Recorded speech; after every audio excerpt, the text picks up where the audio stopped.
স্বামী, হ্যাঁ বউ আসছি। তোমার ব্যাগ এই নাও, জুতোটা পায়ে দাও বউ। দুর্গা দুর্গা। ওই তো মন্ত্রী মশাই এসে গেছে। মন্ত্রী মশাইকে বলো বলো। মন্ত্রী মশাই, আমার বউ কাল থেকে কাজে গিয়ে বাড়ি ফেরেনি, কোন শালা নিয়ে পালিয়েছে। আচ্ছা ঠিক আছে, যে তোমার বউকে নিয়ে পালিয়েছে তাকে ধরে তার যন্ত্র কেটে নেওয়া হবে। আপাতত এই 1 লাখ টাকা নিয়ে তুমি একটু শান্ত হও।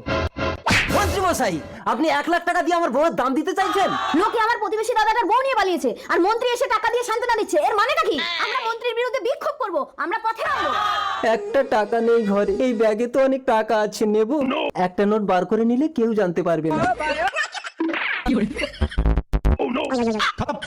মন্ত্রী মশাই, আপনি কি বউচোর ধরলেন? আর মন্ত্রী মশাই, এ শালা লোকের বউকে নিয়ে সংসার করছে আর জনগণ আমার চেয়ার কেড়ে নিয়েছে।